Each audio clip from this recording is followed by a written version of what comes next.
Yes madam. Okay madam, thank you madam. ముందుగా పరమ గురువులైన బ్రహ్మర్షి పితామహ పత్రిజీ గారికి, స్వర్ణమాల అమ్మకి నా ఆత్మ ప్రణామాలు. అలాగే మనకి స్పిరిచువల్ టాబ్లెట్స్ జ్ఞానాన్ని అందించిన డాక్టర్ జీకే గారికి, మరియు ఈ జూమ్ ని నిర్వహిస్తున్న మన లక్ష్మీ ప్రసన్న మేడంకి నా ఆత్మ ప్రణామాలండి. నా పేరు షమీం. నేను టీచర్ గా పనిచేస్తున్నాను, హిందీ టీచర్. టంగుటూరులో వర్క్ చేస్తున్నాను, ప్రకాశం డిస్టిక్. నేను 2020 అంటే మనకి కరోనా వచ్చింది కదా, ఆ టైంలో నేను ఈ స్పిరిచువాలిటీలోకి వచ్చాను. అది కూడా మా సార్ ద్వారా నేను వచ్చాను ఇక్కడికి. అంటే నేను స్పిరిచువాలిటీలోకి రాకముందు, వచ్చిన తర్వాత అనేది నాలో చాలా మార్పు అనేది వచ్చింది. అవన్నీ ఇప్పుడు నేను మీకు చెప్తాను. నేను కొన్ని ప్రాబ్లమ్స్ని తగ్గించుకున్నాను, వాటన్నిటిని ఇప్పుడు మీకు వివరిస్తాను. Okay, thank you masters. నేను 2020లో మెడిటేషన్లోకి వచ్చాను అన్నాను కదా, దానికి వచ్చే ముందుగానే నేను నాన్ వెజ్ని కంప్లీట్గా ఆపేసా. నాకు తెలియకుండానే నాన్ వెజ్ ఆగిపోయింది, గుడ్డుతో సహా. మేము ముస్లిమ్స్ విపరీతంగా తింటాం నాన్ వెజ్, అది లేకుండా ఉండేది కాదు. అట్లాంటిది నేను కంప్లీట్గా నాన్ వెజ్ని ఆపేసిన తర్వాతే నాకు ఈ స్పిరిచువాలిటీలోకి అడుగు పెట్టే అవకాశం అనేది వచ్చింది. నాకు ఆ కరోనా తల్లి నాకు ఆ వరాన్ని ప్రసాదించింది. ఆ కరోనా టైంలో మాకు స్కూల్స్ ఎక్కువ టైం వర్కింగ్ ఏం లేదు. వారానికి ఒక రోజు లేకపోతే వారానికి 2 రోజులు మాకు స్కూల్ ఉండేది, అది కూడా కొంతసేపు వెళ్ళొచ్చేవాళ్ళం. ఆ టైంలో కంప్లీట్గా ఇంట్లోనే ఉండటం వల్ల మా సారు పిఎంసి ఛానల్స్లో ఉండే అనుభవాలు నా చేత వినిపించారనమాట. నెక్స్ట్ సరోజా గుల్లాపల్లి మేడం చెప్పిన సీతాయనం, ఈ 2 విన్న తర్వాత, అసలు మెయిన్ సీతాయనం విన్న తర్వాత నిజంగా ఇట్లాగా ఉంటుందా ఈ సీతాయనం? రామాయణం విన్నాం కానీ ఈ సీతాయనం ఏంది? అదొక ఆశ్చర్యం అనమాట నాకు. అక్కడ మేడం గారు ఎక్స్ప్లెయిన్ చేసే విధానం నాకు భలే మనసుకు ఆకట్టుకుంది. అలాగే అనుభవాలు, ధ్యాన అనుభవాలు ఆ ఫోన్లో ప్రతిరోజు వినడమే సరిపోయింది అనమాట. నాకు వింటూ ఉంటే అద్భుతంగా అనిపించింది, నిజంగా ఎట్లా ఉంటుందా అని. నేను కొంచెం వెయిట్ ఉండేదాన్ని ఆ టైంలో, నాకు టైం కుదిరింది కదా అని నేను కొంచెం మార్నింగ్ 1:30 గంట, సాయంత్రం 1:30 గంట ఎక్సర్సైజెస్, బ్రీతింగ్ ఎక్సర్సైజ్. నాకు నోస్ ప్రాబ్లం ఉంది, ముక్కు కారుతా ఉంటది ఎప్పుడు కూడా, ఎలర్జీ.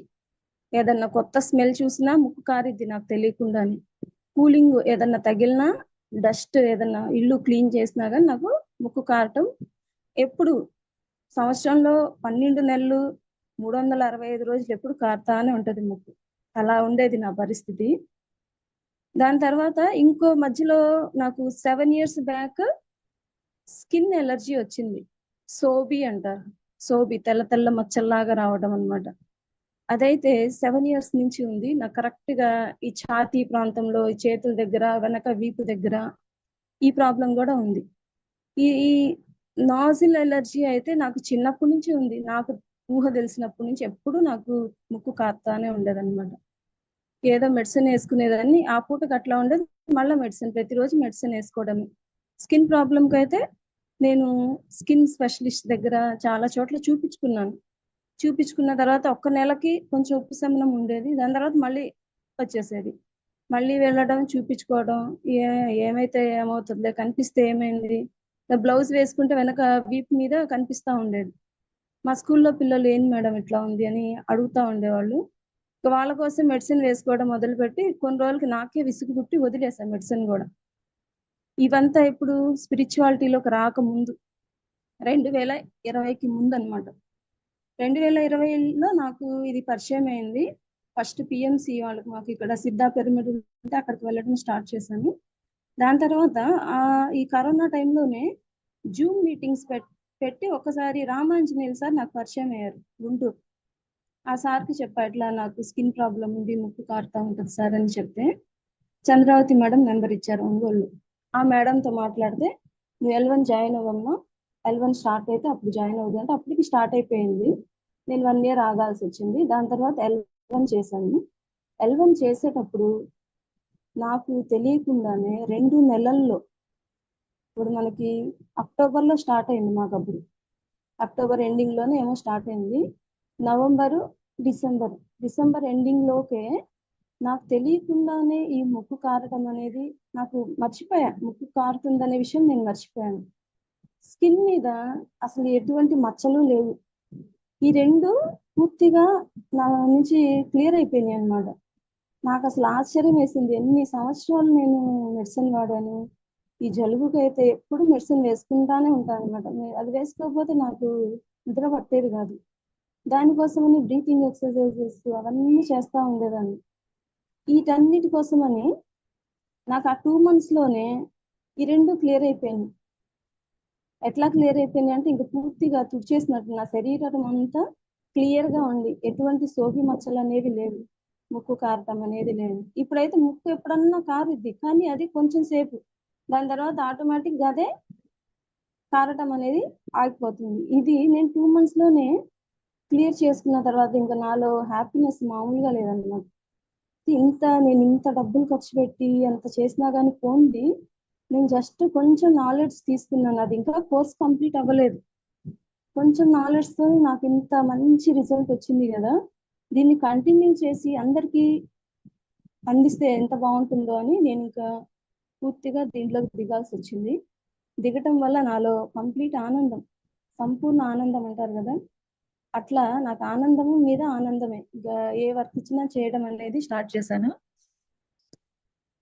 ఈ కరోనా టైంలో అదే ఇంట్లో కూర్చొని నేను ఎక్సర్సైజెస్, బ్రీతింగ్ ఎక్సర్సైజెస్ చేసేటప్పుడు ఒక మార్నింగ్ 1.5 గంటలో 45 నిమిషాలు ఎక్సర్సైజ్ చేయడం, 45 నిమిషాలు బ్రీతింగ్ ఎక్సర్సైజ్. అంటే ఎంత ప్రాణాయామాలన్నీ చేసేదాన్ని. అన్ని 45 నిమిషాలు, మళ్ళీ సాయంత్రం మళ్ళీ 45 నిమిషాలు, అంటే 1.5 గంట బ్రీతింగ్ ఎక్సర్సైజ్ చేస్తే నాకు కొంచెం రిలీఫ్ గా ఉండేది. అది నేను 2 నెలలు, నెల 2 నెలలు నేను చేశాను. అట్లా కంటిన్యూగా చేశాను. దాని తర్వాత మళ్ళీ సాదా మామూలే. నేను 2022లో నేను స్పిరిచువల్ టాబ్లెట్స్ లోకి దిగి ఈ L1 కోర్స్ అనేది చేశాను. అప్పుడు నేను ఈ 2 years లో పడిన కష్టం అంతా 2 నెలల్లో కంప్లీట్ గా తీరిపోయింది అనమాట. అసలు నాకు మా వాళ్ళు కూడా ఆశ్చర్యం. మా సార్ కూడా సరే నీకు ఇష్టమైతే వర్క్ చేసే పని అయితే చేయమని నన్ను దీంట్లోకి వదిలారు, స్పిరిచువల్ టాబ్లెట్స్ లోకి. దీంట్లో నేను మెయిన్ గా ఈ జ్ఞానం అసలు నాకు ఎట్లా పోయింది అనేది అయితే నాకు తెలియదు నిజంగా. అంటే మనకు 2 months లో అంటే మనకి మాడ్యూల్ 1, మాడ్యూల్ 2 మిడిల్లో ఉండొచ్చు. అంటే ఆ మధ్యలో తీసుకున్న జ్ఞానం అంటే ఎట్లా తీసుకున్నా, నేను క్లాసెస్ ఈరోజు క్లాస్ విన్నానంటే ఆ క్లాస్ లో ఈరోజు ప్రత్యక్ష జ్ఞానం, పరోక్ష జ్ఞానం చెప్పారనుకోండి. ఆ ప్రత్యక్ష జ్ఞానంలో నేను ఎక్కడ ఉన్నాను, ఎలా అనుభవాలు తీసుకుంటున్నాను, పరోక్ష జ్ఞానంలో నేను ఎట్లా ఉన్నాను, ఏ బుక్ ద్వారా నేను నాలెడ్జ్ తీసుకోవాలి, నా స్థితి ఎట్లా ఉంది, పగలు రాత్రి టాపిక్ వచ్చిందంటే పగలు నేను ఎలా ఉన్నాను, రాత్రి ఎలా ఉన్నాను, ఇట్లా కంప్లీట్ గా ఆ క్లాస్ జరిగింది అంటే దాన్ని నేను నేను ఎక్కడ ఉన్నానో చెక్ చేసుకునేదాన్ని. నా ఆలోచన ఎట్లా ఉందో నేను చెక్ చేసుకునేదాన్ని. నేను ఎట్లా మాట్లాడేదాన్ని చెక్ చేసుకునేదాన్ని. ఇది నాకు అవసరమా, అవసరం లేదా, ప్రతిదీ ఇట్లాగా చెక్ చేసుకుంటా నన్ను నేను పూర్తిగా మార్చుకుంటా నేను నా అనారోగ్యాన్ని తగ్గించుకున్నాను. అది నాకు తెలియకుండానే జరిగిపోయింది. నేను ఇదంతా ప్రాక్టీస్ లోనే ఉన్నప్పుడే నాకు అనారోగ్యం అనేది తగ్గిపోయింది అనమాట. నెక్స్ట్ దీంతో పాటుగా నేను మా ఇంట్లో వాళ్ళతో ఉండే విధానం ఎట్లా ఉంటదంటే, నాకు కొంచెం ఇగో ఎక్కువ, ద్వేషం కూడా లేదనుకుంటాను, కానీ నాలో చాలా ద్వేషం, అరిషడ్ వర్గాలు చాలా ఉన్నాయని నేను ఈ స్పిరిచువాలిటీలోకి వచ్చిన తర్వాత నాకు అర్థమైంది. నేను నేను చాలా మంచిదాన్ని, నేనే మంచిదాన్ని, మిగతా వాళ్ళందరూ సరిగా వర్క్ చేయరు, అందరికీ ద్వేషము, కోపము, అసూయ ఉన్నాయి అని నేను ఫీల్ అయ్యేదాన్ని. కానీ నేను ఒక్కదాన్ని చాలా మంచిదాన్ని అని ఫీల్ అయ్యేదాన్ని అన్నమాట. దీంట్లోకి వచ్చిన తర్వాత అర్థమైంది వాళ్ళల్లో లేదు, నాలోనే ఉంది ఇదంతా అని. ఫర్ ఎగ్జాంపుల్ మా ఇంట్లో విషయంలో చెప్తే, మా అత్త మామల్ని నేను బాగా ద్వేషించాను అన్నమాట. మా మామయ్యని, మరి మా అత్తని కాకుండా మా మామయ్యని ఎక్కువగా ద్వేషించేదాన్ని. ఎలా అంటే, నేను స్కూల్ నుంచి ఇంట్లోకి రాగానే ఆయన నా మొహం చూడు, నేను ఆయన మొహం చూడను. ఇద్దరు చెరొక రూమ్ లోకి వెళ్ళిపోతాం. నేను పని చేసుకోవడం ఇంట్లో, రూమ్ లోకి వెళ్ళి కూర్చోవడం, ఎవరితో మాట్లాడేదాన్ని కాదు. ఎందుకంటే అంత కోపం ఆయన మీద.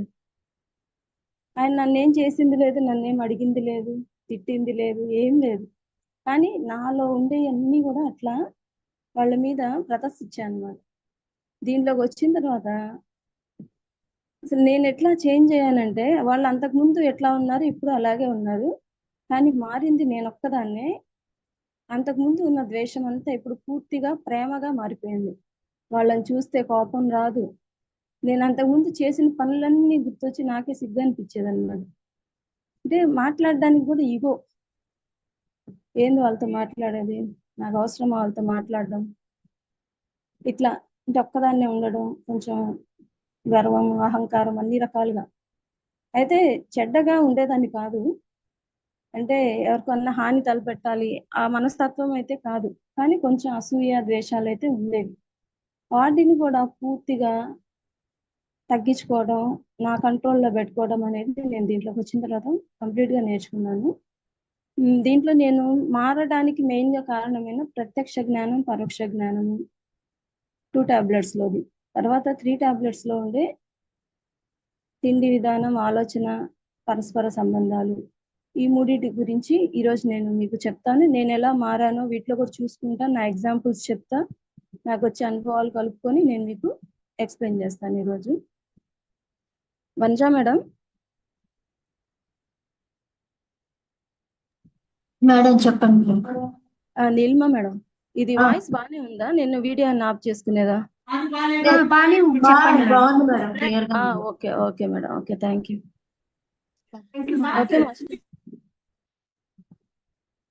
Okay masters. ప్రత్యక్ష జ్ఞానం, పరోక్ష జ్ఞానం. నేను కౌన్సిలింగ్ కూడా చేస్తూ ఉన్నప్పుడు ఈ ప్రత్యక్ష జ్ఞానం, పరోక్ష జ్ఞానం గురించి బాగా నాకు అర్థమైంది. అప్పుడే నేను దీని వల్ల కూడా నా అనారోగ్యం పోయి ఉంటదని నేను అర్థం చేసుకున్నాను. నేను బద్రీ సారి యొక్క పేషెంట్స్ ని నేను ఫాలో అప్ చేసేదాన్ని. వాళ్ళకి ప్రత్యక్ష జ్ఞానం, పరోక్ష జ్ఞానం అనేది ఇచ్చేవాళ్ళు అనమాట. అంటే ఐ ప్రాబ్లం వాళ్ళకి. బద్రీ సార్ చూసే కేసెస్ ఎక్కువగా ఐ ప్రాబ్లమ్స్. ఆ కేసెస్ నేను ఫాలో అప్ చేసేటప్పుడు దాని ద్వారానే నేను నాలో ఉండే ఈ అనారోగ్యం పోయింది అనే విషయం కూడా నాకు అర్థమైంది. ఎట్లా అంటే ప్రత్యక్ష జ్ఞానం ద్వారా ఏంది, మనకి జ్ఞానేంద్రియాల్లో కన్ను అనేది ప్రత్యక్ష జ్ఞానం కిందకు వస్తుంది. మిగతా 4 కూడా ఏంటి, ముక్కు, చెవులు, చర్మము, నాలుక, ఈ 4 కూడా పరోక్ష జ్ఞానం కిందకి వస్తుందన్నమాట. ఈ పరోక్ష జ్ఞానం ద్వారానే నేనంటే ఎవరు చెప్పినా గాని, ఏ మాస్టర్ చెప్పినా గానీ నేను ఆ నాలెడ్జ్ తీసుకునేదాన్ని. నేను నా లైఫ్ లో ఇంప్లిమెంటేషన్ అనేది చేశా. ఏందిలే వాళ్ళు చెప్తే నేను చేయడం ఏంది అనేది అసలు లేదు. ఎవరు ఏది చెప్పినా, ఎందుకంటే నాకు ఇది బాగా అనిపించింది, నా అనారోగ్యం పోయింది కాబట్టి ప్రతిదీ నాకు పీజీ ఏదన్నా చెప్పినా గానీ నేను దాన్ని చూసి నేను ఫాలో అప్ చేయడం, అంటే నన్ను నా లైఫ్ స్టైల్లోకి నేను దాన్ని ఇంప్లిమెంటేషన్ చేయడం అనేది నేను అలవాటు చేసుకున్నాను. చిన్న పిల్లలు చెప్పినా గానీ, ఇప్పుడు మా స్కూల్లో పిల్లలు ఉంటారు, ఆ పిల్లలు ఏదన్నా చెప్పినా అంటే మనకు తెలియంది వాళ్ళకి తెలిసి ఉంటది. ప్రతి ఒక్కళ్ళ నుంచి, ప్రతి యానిమల్ నుంచి కూడా నేర్చుకున్న విషయాలు ఉన్నాయి అన్నమాట. అట్లాగా నేను ప్రతి విషయంలో కూడా నేర్చుకుంటా ఈ పరోక్ష జ్ఞానం ద్వారా బుక్స్ చదవటం. ఆ బుక్స్ చదివి ఇప్పుడు నాకు జీకే సారు భావన శక్తి అనే బుక్ ఇచ్చారు. నాకు ఎసిడిటీ కూడా, ఈ గుండెల్లో మంటలాగా అనిపిస్తే ఆ భావన శక్తి బుక్ చదివాను అనమాట. అంటే అక్కడ కూడా ఏంటంటే మన ఆలోచనలే, నా మైండ్ ఎట్లాంటిదంటే నన్నే దహించేస్తుంది. అది నా ఆలోచనలు నన్నే దహించేస్తున్నాయి. వాటిని ఎట్లా కంట్రోల్ చేసుకోవాలి, నా ఆలోచనలు నేను ఎట్లా కంట్రోల్ చేసుకోవాలి, నా తిండి విధానం, తిండి ఇక్కడికి వచ్చేసరికి పరోక్ష జ్ఞానంలో చెవులు, ముక్కు, చెవుల ద్వారా నేను ఎటువంటి విషయాన్ని వింటున్నాను. స్కూళ్ళల్లో కూర్చుంటే కొన్ని మంచి విషయాలు ఉంటాయి, కొన్ని చెడు విషయాలు ఉంటాయి. అవి కూడా నేను నా చెవుల్లో పోసుకొని దాని ద్వారా ఆనందాన్ని తీసుకుంటున్నా. మంచి విషయం కాదు, పక్కన వాళ్ళని ఏదో ఒకటి అంటుంటే నేను దాంట్లో ఆనందంగా వాళ్ళని అంటున్నారు భలే ఉందిలే అనుకుంటా, వాళ్ళని అంటున్నారు హ్యాపీగా, అది ఫీల్ అయ్యేదాన్ని అనమాట. అంటే అది మనకు అవసరం లేదు. అక్కడ చెవుల ద్వారా వాళ్ళ పక్కన వాళ్ళు ఏదో అంటుంటే ఆ నాలెడ్జ్ ని నేను తీసుకొని నా చెవుల్లో వేసుకొని ఆనందాన్ని తీసుకోవడం. అక్కడ నేను దాన్ని స్టాప్ చేశా. ఎట్లా స్టాప్ చేసాము, నాకు అవసరమా ఇది? వాళ్ళు చెప్పుకుంటున్నారు, పక్కనోడి గురించి చెప్తున్నారు. అది నేను చూడలా. నేను చూసుంటే సరే అని ఓకే అని కాంప్రమైజ్ అవ్వచ్చు. నేను చూడలేదు. వీళ్ళు ఎవరో చెప్తున్నారు, నాకు అవసరమా దాని గురించి? అయినా కానీ ఓకే ఓకే చేశారు, ఏదైనా మిస్టేకే చేశారు, దానివల్ల నాకేంటి ఉపయోగం? ఆ మిస్టేక్ చేశారని నేను ఇతను మిస్టేక్ చేశాడని చూపించడం వల్ల నాకేమైనా ఉపయోగం ఉందా? ఇట్లా నన్ను నేను మార్చుకుంటా వచ్చాను అనమాట. మనం నోటి ద్వారా తీసుకునే ఆహారమే కాదు, చెవుల ద్వారా తీసుకునేది, కళ్ళ ద్వారా తీసుకునేది కూడా ఉంటది ఆహారం. టీవీలో వచ్చే న్యూస్ ఛానల్స్ లో ఎటువంటి న్యూస్ మనం చూస్తున్నాము, ఎటువంటి విషయాల్ని మనం చూస్తున్నాం, ఎటువంటి విషయాల్ని మనం వింటున్నాము. ఒక రాజకీయ నాయకులు ఏదన్నా మాట్లాడుకుంటుంటే దాన్ని డిబేట్ లాగా పెట్టుకొని తిట్టుకోవడం, లేకపోతే ఇంకా ఏదన్నా సినిమా హీరోల గురించో, లేకపోతే ఇంకా అత్తా కోడళ్ళ సీరియల్స్ ఉన్నాయి.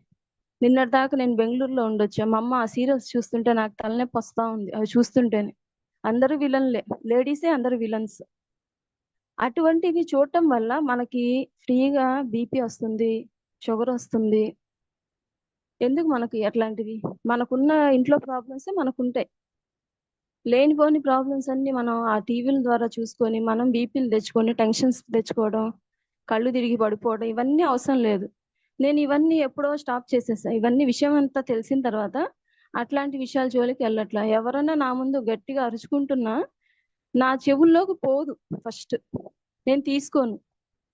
నన్ను మా స్కూల్లో టీచర్స్ అంటారు, నువ్వు అసలు మనిషివేనా? ఇక్కడ ఇద్దరు గట్టి గట్టిగా అరుచుకుంటుంటే నువ్వెందుకు రెస్పాండ్ అవ్వవు అని. రెస్పాండ్ అవ్వాల్సిన అవసరం ఉంటే నేను ఖచ్చితంగా అవుతాను. ఇక్కడ అవసరం లేని దాని గురించి మీరు మాట్లాడుకుంటున్నారు, దానివల్ల నాకు ఉపయోగం లేదు, నేను చెప్పినా మీరు వినరు, అందుకని వదిలేస్తా. ఎంత పెద్ద డిస్టర్బెన్స్ ఉన్నా కానీ నన్ను అస్సలు ఏం డిస్టర్బ్ చేయవు. అట్లా తయారయ్యాను అనమాట. నాకు ఇంతటి జ్ఞానం మామూలుగా అసలు ఈ అద్భుతమైన జ్ఞానం ఎంత అంటే ఎవరికి కనిపించినా కానీ నేను వాళ్ళకి చెప్తాను, ఏదైనా హెల్త్ ప్రాబ్లం ఉంది అంటే ఆచార సాంగత్యంలో జాయిన్ అవ్వండి అని పంపించేస్తా వాళ్ళని. ఎందుకంటే ఈజీగా నాలెడ్జ్, ఒక మంచి జ్ఞానాన్ని తీసుకున్న తర్వాత మనం ఎంత ఆనందంగా ఉండొచ్చు అనేది నేను అనుభవిస్తున్నాను ఇప్పుడు. నెక్స్ట్, ఈ పరోక్ష జ్ఞానంలోనే చెవులు, ముక్కు, నాలుక, చర్మం ఉంది కదా. నాకు చర్మం స్కిన్ ప్రాబ్లం ఉంది. స్కిన్ ప్రాబ్లంకి మామూలుగా వజ్ర కవచం బుక్ అనేది ఉంది, కానీ నాకు ఆ బుక్ చదవక ముందే నాకు ఇవన్నీ క్లియర్ అయిపోయింది. ఎందుకంటే ఇక్కడ యాక్సెప్టెన్సీ లేదు. ముందు నన్ను నేను ద్వేషించుకునేదాన్ని, నేను కరెక్ట్ కాదు, నేను వేస్ట్ ఫెలోని, సెల్ఫ్ లవ్ అనేది లేదు. ఎప్పుడు నన్ను నేను కించపరుచుకుంటా, నాకేం తెలియదు, నేను వేస్ట్ ఫెలోని, ఇట్లా నన్ను నేను ఎక్కువగా అనుకుంటా ఉండేదాన్ని. ఎప్పుడైతే దీంట్లోకి వచ్చిన తర్వాత ఫస్ట్ సెల్ఫ్ లవ్ అనేది తెలిసింది. సెల్ఫ్ లవ్ అనేది తెలిసిన తర్వాత అప్పటి నుంచి నాలో చిన్న చిన్నగా మార్పులు అనేవి వచ్చినాయి. దీంతో పాటుగా నేను మిర్రర్ మెడిటేషన్ అనేది చేశా. జస్ట్ వీడియో ఒకటి విన్నాను. అంటే మనం మిర్రర్ ఎదురుగా నిల్చొని మనల్ని మనం ప్రేమించుకోవడం, మనతో మనం మాట్లాడుకోవడం, అది కూడా నాకు బాగా ఒక అనుభవం అన్నమాట. ఈ మొత్తం కలిసి నాకు నాలెడ్జ్, మంచి నాలెడ్జ్ని ఇచ్చినాయి. అసలు ఏది అవసరమో మనిషికి, ఏది అవసరం లేదో, ఈ విషయాలన్నీ నేను తెలుసుకున్నాను. దీని తర్వాత నాకు బాగా నచ్చిన టాపిక్ ఏంటంటే అడ్డదిడ్డమైన, అసహజమైన, అశాస్త్రీయమైన తిండి విధానం, ఆలోచన విధానం, పరస్పర సంబంధాలు. ఈ టాపిక్ లో నేను పూర్తిగా మార్చుకున్నాను అనమాట. ఫస్ట్ తిండి విధానం. తిండి విధానం ఆల్రెడీ ముందే మాంసాహారం అనేది మనకు బయటకు వెళ్ళిపోయింది, ముందే నేను ఆపేసుకున్నాను. కానీ అయినా కానీ చిన్న చిన్నగా నాకు కొంచెం వాళ్ళు ఇంట్లో వాళ్ళు చేసి పెట్టమంటారు నాన్ వెజ్, మా పిల్లల కోసం అని చేయాల్సి వస్తుంటది. కానీ అక్కడ కొన్ని రోజులైతే ఆపేశాను, వాళ్ళకు కూడా నేను చేయను అని చెప్పి. మళ్ళా తర్వాత వాళ్ళు కూడా ఒక సోలే, వాళ్ళు నేర్చుకోవాల్సిన టైంలో వచ్చి నేర్చుకొని దీన్ని ఆపేస్తారని చెప్పి వాళ్ళకి ఎప్పుడన్నా 2-3 మంత్స్కి ఒక్కసారి, లేకపోతే బయటకు వెళ్ళి తెచ్చుకొని తినమని చెప్పడం, ఇది చేశాను. ఒట్టి ఆహారమే కాదు కదా తిండి విధానం అంటే, ఇందాకే చెప్పాను, చెవుల ద్వారా కళ్ళ ద్వారా చూసేది కూడా. ఇక్కడ నన్ను నేను మార్చుకోవడానికి, అవన్నీ ఆపడానికి, నేను చూడకుండా, నా దృష్టి వాటి మీద పడకుండా ఉండడానికి నేను చాలా ప్రయత్నాలు చేశాను. ఎట్లా అంటే మనం ఇప్పుడు అనుకోగానే మన దృష్టి అటు వెళ్లకుండా ఉండదు.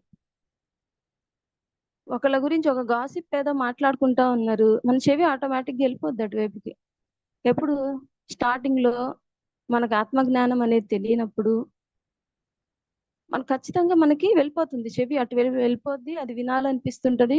లేకపోతే మన కళ్ళు కొట్టుకునేది తిట్టుకునేది చూడాలనిపిస్తుంది. అది కొంచెం ఎంజాయ్మెంట్ లాగా ఉంటది స్టార్టింగ్ లో. కానీ ఇది నాకు అవసరమా, దీనివల్ల షమీం నీకేంటి ఉపయోగం షమీం దీనివల్ల, ఇది చూడటం వల్ల అని నాతో నేనే 1కి 10 సార్లు 100 సార్లు నన్ను నేను క్వశ్చన్ చేసుకొని ఎంత కష్టపడితే నేను చేంజ్ అయ్యాను ఇప్పటికైతే. ఆ 2 months లో చేంజ్ అయింది ఒకటైతే, దాని తర్వాత ఇదంతా కంప్లీట్ అయిన తర్వాత కౌన్సిలింగ్స్ నేను ఫాలో అప్ చేసేటప్పుడు ఆ పీజీస్ తో మాట్లాడేటప్పుడు ఇంకా నాలెడ్జ్ తీసుకోవడం, వాళ్ళకొచ్చే అనుభవాలతోటి నేను నేర్చుకోవడం, ఇట్లా నన్ను నేను ఎంతగా మార్చుకున్నానంటే ఇప్పుడు పక్కన మురికాలంని చూస్తా చీ అని ద్వేషించే కన్నా పక్కనుండే మంచి నేచర్ ని చూస్తే మంచిది అని మనకు బుక్స్ లోనే ఇచ్చారు. మాకు ఇవన్నీ కూడా నేను మా స్కూల్స్ లో ఇంప్లిమెంట్ చేసేదాన్ని. మా స్కూల్లో ఇంకా వరస్ట్ గా చేసేవాళ్ళు స్కూల్లో, అవుటర్స్ అందరూ వచ్చి కూడా వచ్చినా గానీ నేను మా పిల్లల్ని మోటివేట్ చేసి ఇది మన స్కూలు, వాటన్నిటిని చూడొద్దు, మనం మన స్కూల్ని ఇంకా మంచిగా చేసుకుందాము అని ఫస్ట్ నేనే స్టార్ట్ చేసేదాన్ని ఆ చెడుని తీసేయడానికి. నాతో పాటు మా పిల్లలు వచ్చి మొత్తం క్లీన్ చేసుకునేవాళ్ళు అనమాట. అంటే ముందు మనం ఒక అడుగు వేయాలి ఏదైనా కానీ, ఏ విషయంలో అయినా కానీ. మనం ఇప్పుడు కాదులే తర్వాత చేద్దాంలే, ఇంకా తర్వాత ఎప్పుడో చేద్దాంలే, ఇంకా నా టైం రాలేదు, ఇవన్నీ కాదు. మన మైండ్ లోకి ఒక ఆలోచన వచ్చింది అంటే స్టార్ట్ చేయడమే.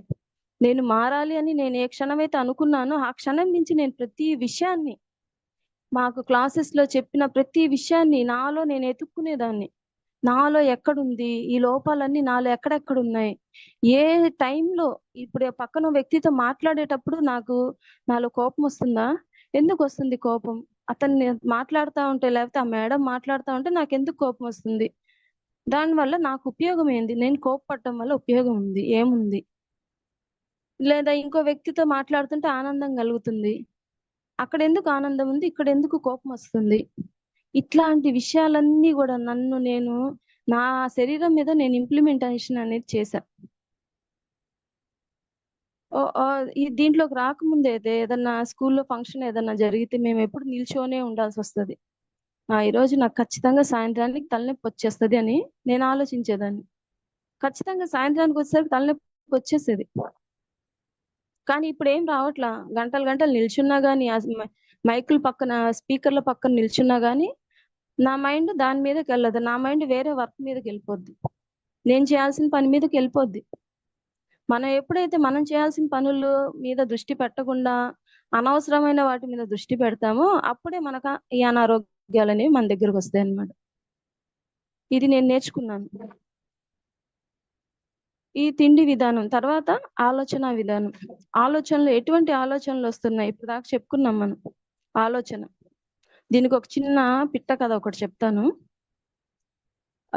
యానిమల్స్ అన్ని మనకు సిటీలో ఉండే యానిమల్స్ అన్ని అంట, సిటీలో ఉండి బోర్ కొట్టి ట్రెక్కింగ్ వేసుకున్నాము, అడవిలోకి వెళ్ళేసేద్దాం ఒకసారి అని ప్లాన్ చేసుకున్నాయంట. అందరూ యానిమల్స్, ఇళ్లలో ఉండే బల్లులు పిల్లులు కుక్కలు అన్ని కూడా ఓకే అనుకున్నాయి. సరే ఒక రోజు ఫిక్స్ చేసుకున్నారు, అందరూ ఒక చోట గ్యాదర్ అయ్యారు, వెళ్లాల్సిన టైం వచ్చింది, గ్యాదర్ అయ్యారు. కానీ టౌన్ హాల్లో ఉండే ఒక బల్లి రాలేదంట. ఎందుకు రాలేదా అని ఒక కుక్క, అదే వాటిని మేనేజ్ చేసే కుక్క, నేను వెళ్ళి చూసేసి వస్తానంటే సరే అందరం వెళ్ళి తీసుకుని వద్దాం తన్ని అని చెప్పి అందరూ వెళ్ళేసరికి ఈ బల్లి ఆ పైన టౌన్ హాల్ పైన స్లాబ్ కి అతుక్కొని ఉండి ఏమ్మా రావా నువ్వు, మన అందరం వెళ్దాం అనుకున్నాం కదా, అందరు రెడీ అయిపోయారు, నువ్వు ఎందుకు రావట్లేదంటే నేను వస్తే ఇక్కడ చాలా పెద్ద ప్రమాదం జరిగిపోద్ది కాబట్టి నేను అస్సలు రాను, నా వల్ల కాదు రాలేను అని చెప్తుంది. ఏమవుతుంది చెప్పు, మేమందరం ఉన్నాం నీకు హెల్ప్ చేస్తామంటే లేదు లేదు మీరేం చేయలేరు, నేను మాత్రం వస్తే మాత్రం చాలా పెద్ద ప్రమాదం అయిపోద్ది అంటే ఏమవుతుంది అంటే నేను ఈ స్లాబ్ నుంచి పక్కకు వస్తే స్లాబ్ కింద పడిపోద్ది, నేను అది పడకుండా నేను ఆపుతున్నాను అని చెప్తుంది అనమాట. మన ఆలోచనలు కూడా అట్లాగే ఉన్నాయి. అట్లాగా బల్లికుండే బల్లి పక్కకు వస్తే స్లాబ్ ఏం పడిపోదు, కానీ దాని అజ్ఞానం అది.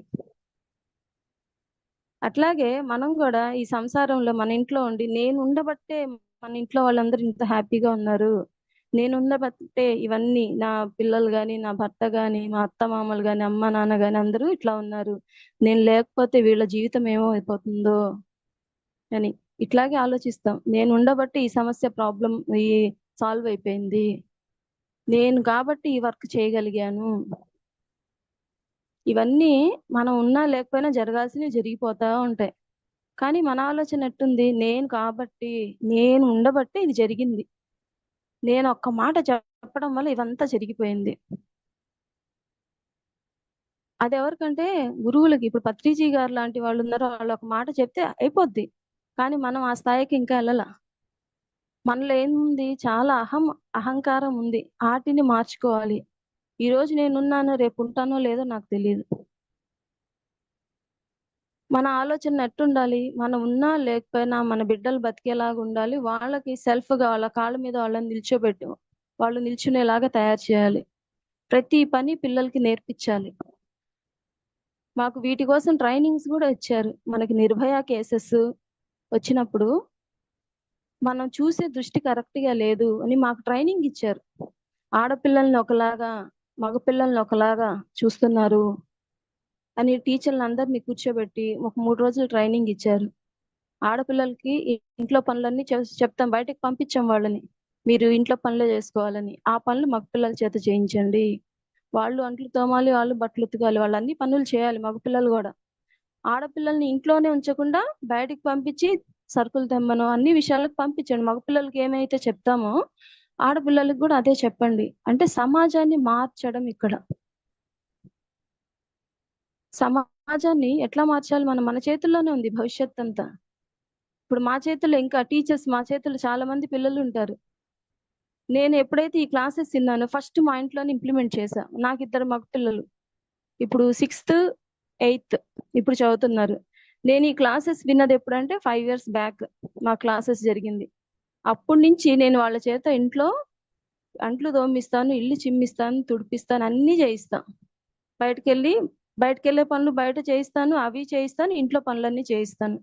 వాళ్ళు ఇప్పుడు ఎక్కడికి వెళ్ళినా గానీ, మా అమ్మ వాళ్ళ ఇంటికి వెళ్ళినా, మా అత్త వాళ్ళ ఇంటికి వెళ్ళినా గానీ వాళ్ళ పనులు వాళ్ళు చేసుకుంటారు. ఎవ్వరికి బర్డెన్ అనేది ఉండదు.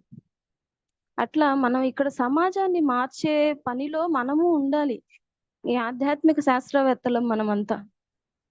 మన వర్క్ ఏంది, ప్రతి ఒక్కళ్ళు వాళ్ళ కాళ్ళ మీద వాళ్ళు నిలబడేలాగా ధైర్యంగా చేయడమే మన యొక్క వర్క్ అన్నమాట ఇక్కడ. నెక్స్ట్,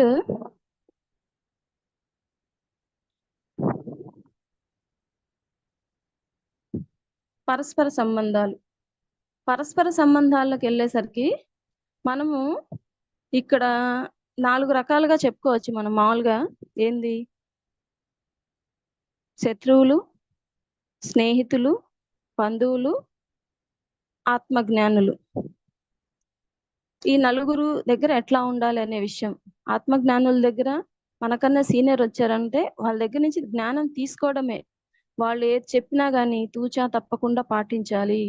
మనకన్నా సీనియర్స్ ఎవరైనా చెప్పింది ఖచ్చితంగా మనం ఫాలో అవ్వాలి, అదొకటి మనం నేర్చుకోవాలి. వాళ్ళు చెప్పినవి అన్నీ కూడా పరమ సత్యాలు.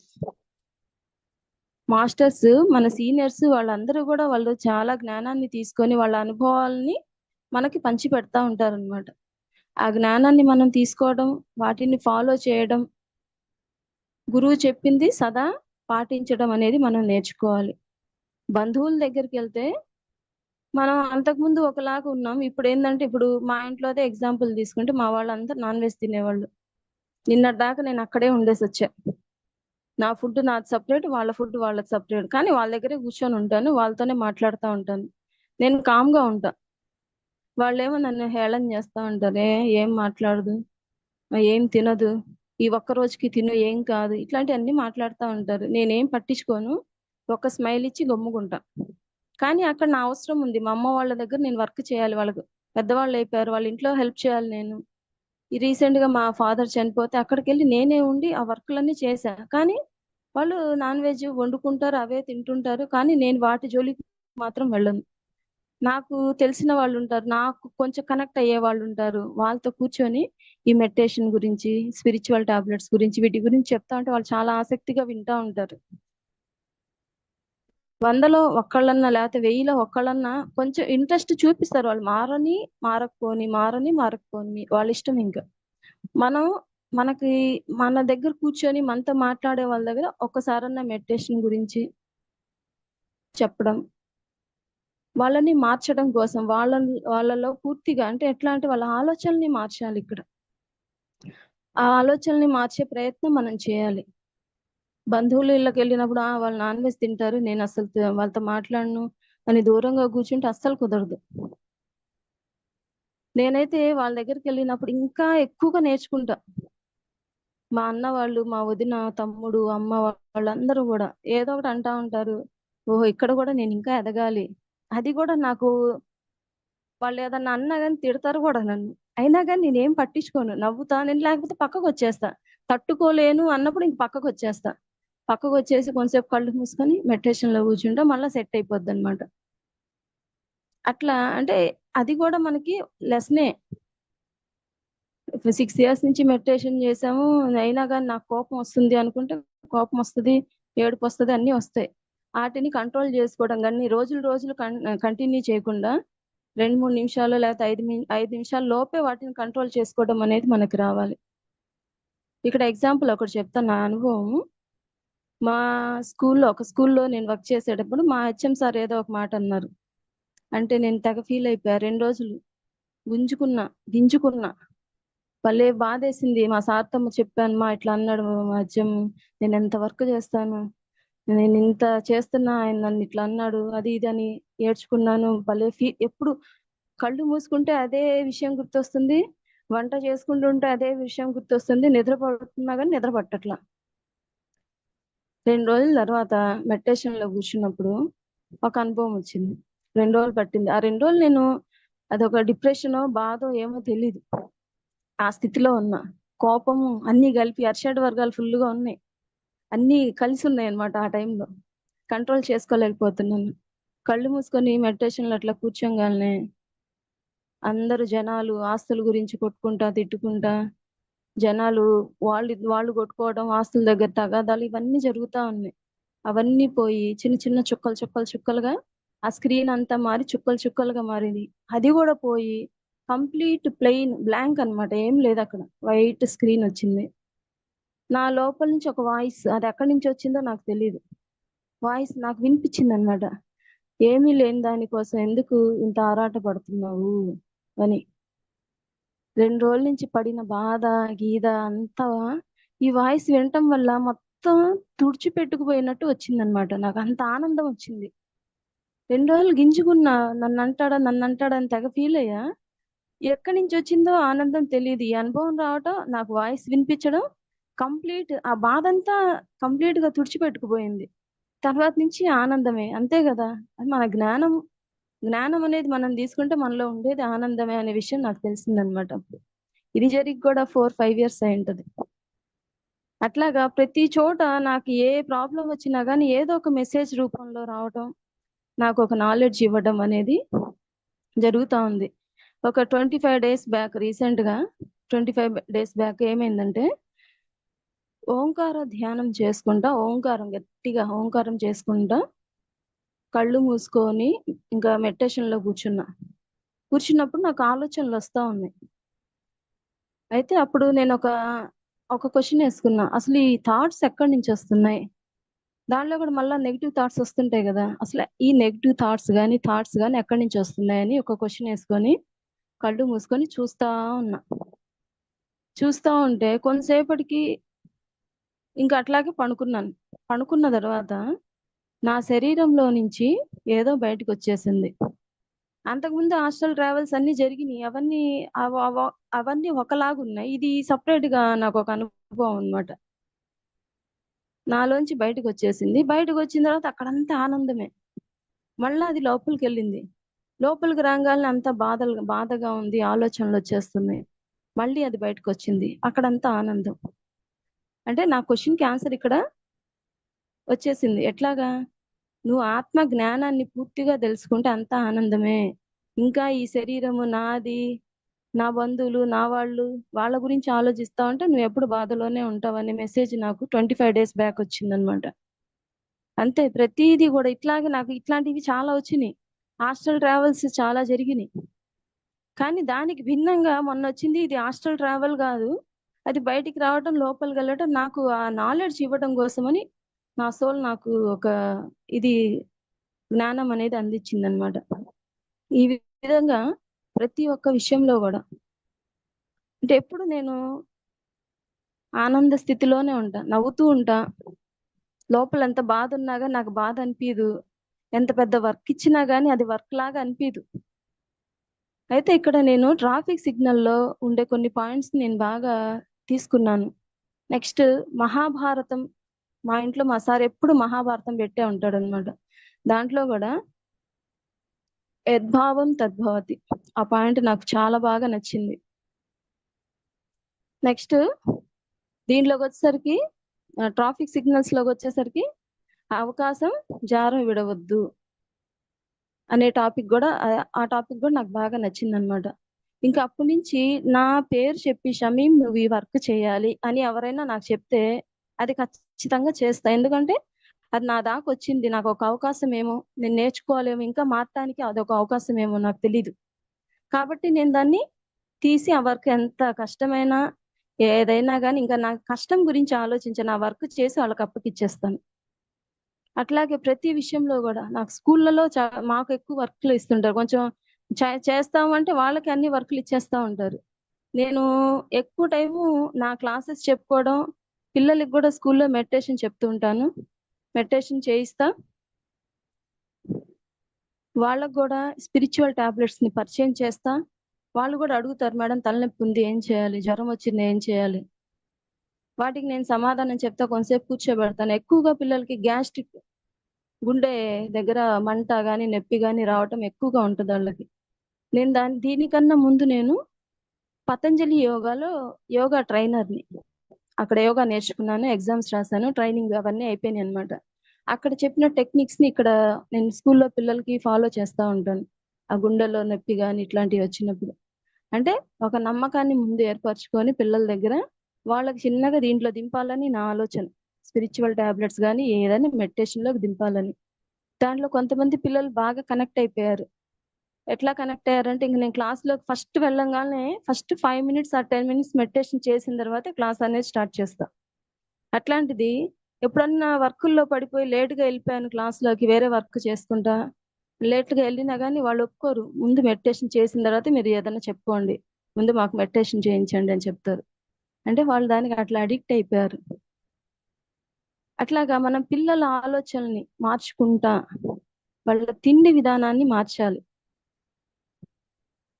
అట్లాగే ఈ పరస్పర సంబంధాల్లోకి వచ్చేసరికి మనం మన ఇంట్లో వాళ్ళని ఎట్లా, ఇప్పుడు నా కొడుకే అనుకోండి, నా బిడ్డ లేకపోతే నా భర్త అనుకోండి, తనని వదిలి నేను ఉండలేను, తనంటే నాకు ప్రాణం. నాకు అట్లా ఉండేది. మా అన్న తమ్ముళ్ళు, బ్రదర్ అనే మాట అంటే నాకు అంత ప్రాణం అన్నమాట. మా అన్నయ్య వాళ్ళకి చిన్న బాధ కలిగిందంటే ఫస్ట్ నా కళ్ళలోంచి నీళ్ళు వచ్చేవి. అంత పిచ్చి ప్రేమ అన్న వాళ్ళంటే, అన్న గాని తమ్ముడు అంటే. దాని తర్వాత ఇక్కడికి వచ్చిన తర్వాత పిల్లల గురించి ఏదైనా మరీ అతిగా ఉండేది. అట్లయితే నేను ఇట్లా మా బ్రదర్స్ గురించి వాళ్ళకి హెల్త్ ప్రాబ్లమ్స్ ఉన్నప్పుడు వాటి గురించి చెప్పినప్పుడు సార్ వాళ్ళు కొంతమందితో మాట్లాడినప్పుడు, నువ్వు అతి మోహంలో ఉన్నావు, ముందు అది తగ్గించుకో అన్నారు. అతి మోహమా? నాకు ఏడుంది మోహం, నేను అంతా మారిపోయాను కదా, నేను చాలా చేంజ్ అయిపోయాను, నాలో ఏం లేదు కదా, మోహం ఏడుంది అనుకున్నా. తర్వాత చూస్తే ఇదే. అన్నకు బాగలేదు అంటే నా కళ్ళలో నీళ్ళు వచ్చేస్తాయి, వాళ్ళని చూడాలని ఇది. అమ్మకు బాగలేదంటే ఇంకా అదే అదే అతి మోహం. వాళ్ళు బయటికి వెళ్ళారంటే వాళ్ళు వచ్చేదాకా பழசு టెన్షన్. இருக்குங்க, இது யூஸ் பண்ணிட்டு அதுக்கப்புறம் அதை போட்டுக்கிறீங்களா? 3 இருக்கு, இதுக்கு மேல அதை போட்டுக்கிறீங்களா? இங்கே வச்சு.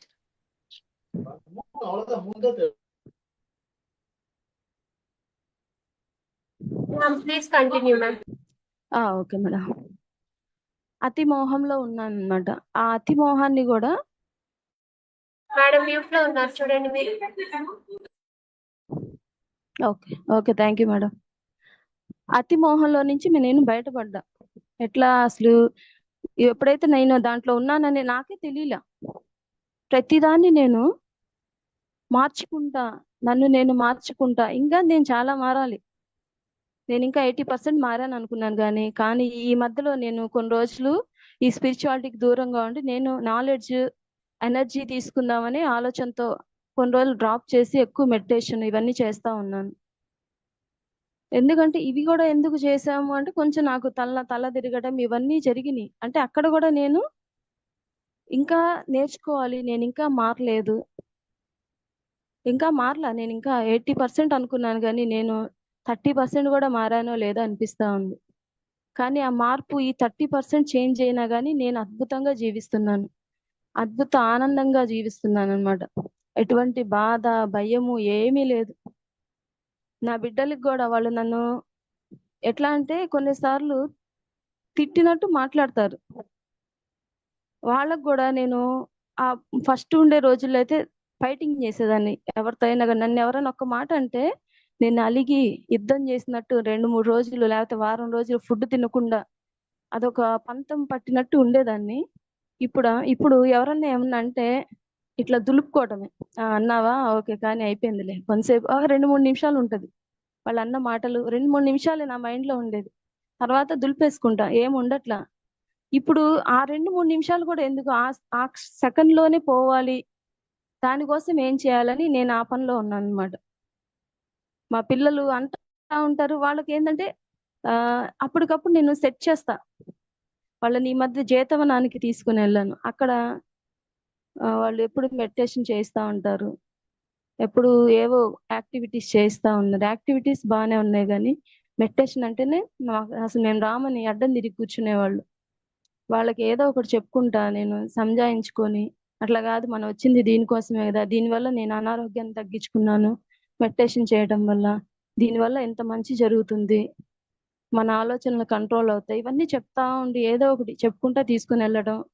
చివరికి మా చిన్నవాడు ఎట్లా తయారైపోయాడు అంటే వాడు 2 గంటలు మెడిటేషన్ చేస్తున్నాడు అక్కడి నుంచి వచ్చిన తర్వాత. ప్రతిదీ నేను చెప్పింది అంతా బాగా ఆలోచిస్తాడు, ఏది కరెక్ట్ కాదు అనే విషయాన్ని వాడు ఆ వాడికి అర్థమవుతుంది అనమాట. అంటే వాడు ఫ్యూచర్ లో వాళ్ళని స్పిరిచువాలిటీలోకి దింపుదామని నా ఆలోచన, కానీ వాళ్ళు దిగాలని ఆలోచించట్లా. కానీ నేను చెప్పే మాటలన్నీ కూడా నేను ఇక్కడ ఆన్లైన్ లో ఏదైనా క్లాసెస్ చెప్తున్నా, కౌన్సిలింగ్స్ చేస్తున్నా కానీ వాళ్ళు నాకు చెప్తారనమాట, నువ్వు అట్లా చెప్పావు కదా, నువ్వెందుకు ఇట్లా చేస్తున్నావు, నువ్వే రాంగ్ గా ఉన్నావు అని. వాళ్ళు నన్ను మార్చడానికి నాకు ఎదురుగా ఉంటారనమాట, నా చుట్టూనే ఉన్నారు నన్ను మార్చడం కోసమని. నా కోపం రాదని చెప్తావు, మమ్మల్ని మాత్రం తిడతా ఉంటావు, అందరికేమో తిట్టకుండా వాళ్ళని ఏదో మంచిగా మాట్లాడతావు, మా దగ్గరకు వచ్చేసరికి ఎందుకు తిడతావు మమ్మల్ని. అంటే మనకి ఇక్కడ శత్రువుల గురించి ఇందాక చెప్పుకోలేదు, మన శత్రువులు ఎక్కడ ఉంటారు, మన దగ్గరే ఉంటారు. అంటే వాళ్ళ ద్వారా ఏంటంటే మనకు శత్రువుల ద్వారా ఆ మనకి ఇక్కడ మనకు స్పిరిచువాలిటీలో ఏం చెప్పారంటే వాళ్ళతో కూడా మనం తటస్థంగా ఉండాలి, వాళ్ళని ద్వేషించకూడదు అని వచ్చింది శత్రువుల్ని కూడా. మాకు 10th క్లాస్ లో ఒక పోయం వచ్చింది లాస్ట్ ఇయర్.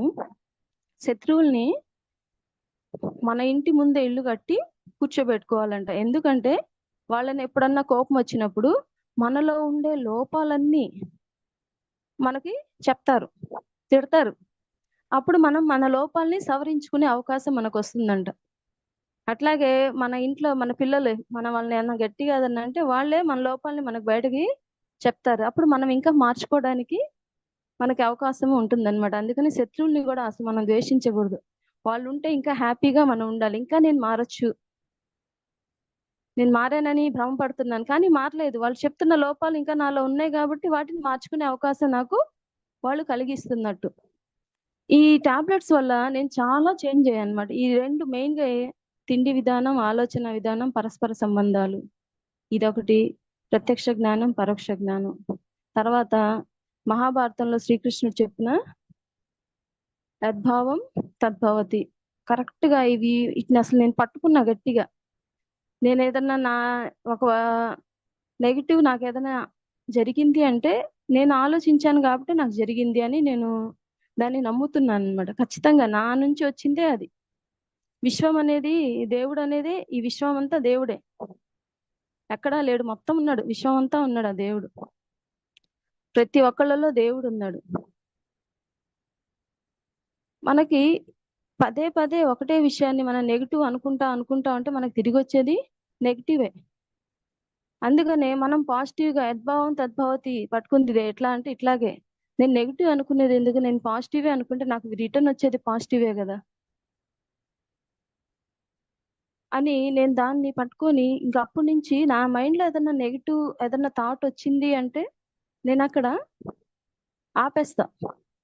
మనకి దీంట్లో ఆలోచన విధానంలో ఉంది ఒక పాయింట్ ఏంటంటే, మనం గుమ్మం బయట కూర్చొని పేపర్ చదువుతా ఉంటే ఎవరైనా బయట వాళ్ళు వస్తే మనం లోపలికి రాని, ఇంట్లో వాళ్ళు వస్తే ఓకే గమ్ముకుంటాం. బయట వాళ్ళు వస్తున్నారు మనం వదిలేస్తామా, లోపలికి వెళ్ళనిస్తామా? వెళ్ళని, ఎందుకు వచ్చావు, ఎవరు కావాలి అని అడుగుతాం. ఎట్లయితే మనం అట్లా అడుగుతున్నామో అదే విధంగా మన లోపలికి వచ్చే థాట్స్ ని కూడా మనం అక్కడ ఆపేయాలి. ఆపటం అనేది తెలియాలి. ఎట్లా ఆపాలి? ఇవన్నీ చెప్తారు, బాగానే చెప్తారు, ఆపేసేయాలి, థాట్స్ అసలు నెగిటివ్ థాట్స్ రాకుండా చూసుకోవాలి అని. మనకు వస్తా ఉంటాయి, ఎట్లా ఆపుకోవాలి? మనం క్వశ్చన్ చేసుకోవాలి, ఇది నాకు అవసరమా, ఈ థాట్ నాకు అవసరమా, దీనివల్ల నాకేమైనా ఉపయోగం ఉందా? ఈ ఆలోచన వల్ల, ఈ ఆలోచన వల్ల 10 మందికి మంచి జరిగితే ఓకే, దాంతో పాటు నాకు మంచి జరిగిద్ది. 10 మందికి చెడు జరుగుతున్నప్పుడు నాకు ఆలోచనే అవసరంలా. దానివల్ల నా ఆధ్యాత్మిక ఉన్నతి అన్నా జరగాలి, ప్రాపంచికంగా ఉండే 10 మంది కన్నా ఆధ్యాత్మిక ఉన్నతి అన్నా జరగాలి.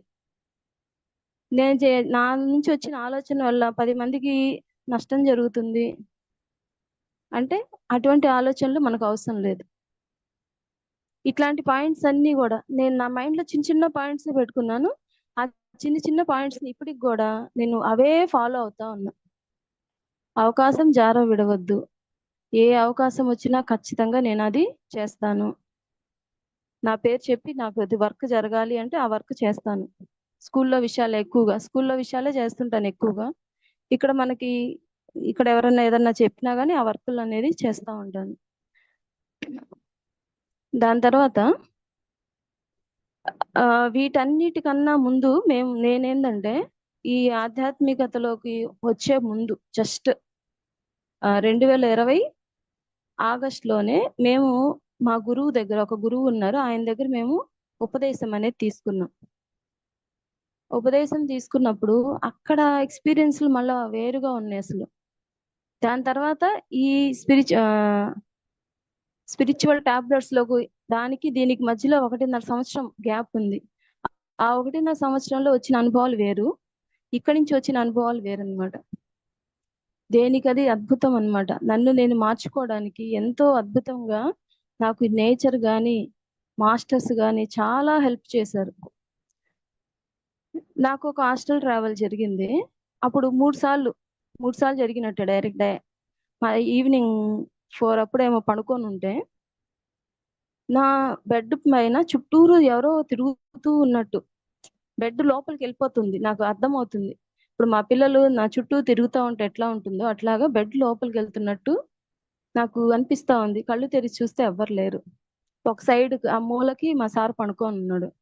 ఇట్లాంటి అనుభవాలు నాకు చాలా సార్లు వచ్చింది, ఇట్లా ఏదో పక్కన ఎవరో తిరుగుతూ ఉన్నట్టు. అప్పుడు భయం వేసి లేసి బయటకు వెళ్ళిపోయేదాన్ని.